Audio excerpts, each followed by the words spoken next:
back to my channel. Today we are going to talk about a very important topic. The topic is verbal and non-verbal communication. But before I start, let me tell you something very interesting. A few days ago, one of my students came to class and said, I am fully prepared for the presentation. But while saying this, she was biting her nails, her voice was shaky, and her shoulders were tense. What do you think? She was ready for the presentation? Not really. That is the power of non-verbal communication. Our body, our voice, our expression often speak louder than our actual word. And here is the truth. People trust what they see and feel more than what they hear. And that is why in today's class we are going to learn about verbal as well as non-verbal communication. How these two work together, how they sometimes clash, and how we can use both of them to become a more confident communicator. Before getting into the detail of these, we have to understand what is the difference between verbal and non-verbal. So verbal communication, most of you know, is a very simple thing. It is the word that we use to say. The word we are using to express our feelings, our thoughts, our idea is a verbal communication. Contrary to it, non-verbal communication is everything else apart from the words.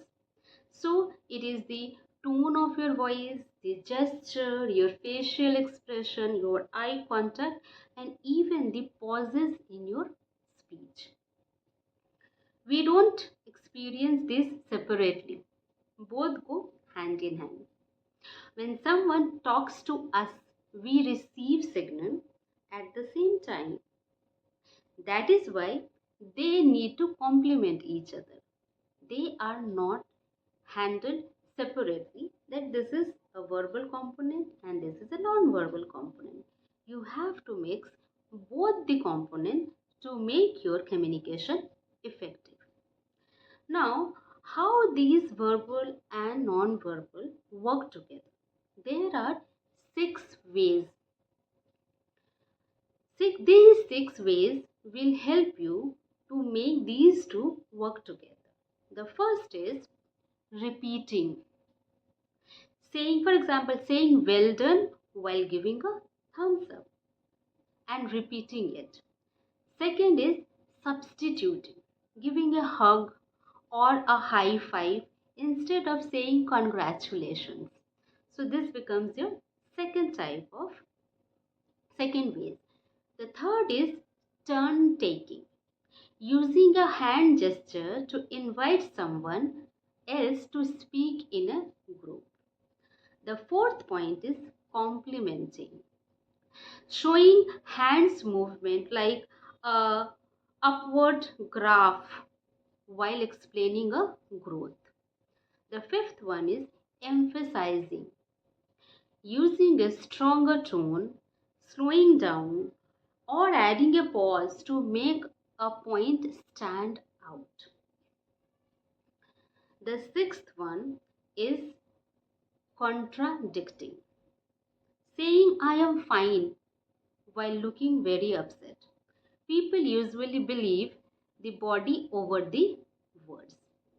Now that we have understood the 6 ways how you can make the use of verbal as well as non-verbal, you have to understand one thing and you have to notice one more thing. Non-verbal communication doesn't replace words, but it adds depth, it adds emotion and even clarity. And this is where the secret of non-verbal leakage happens. Very interesting term, right?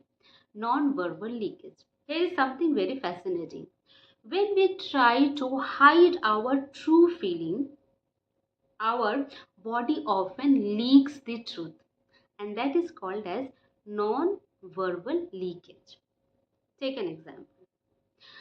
Someone saying, I am very confident, but their hands are trembling and they can't make eye contact. Would you agree to them that that is a confident person? Not really.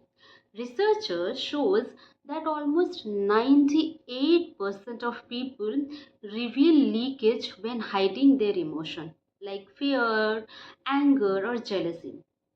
Sometimes it shows up in your micro expression.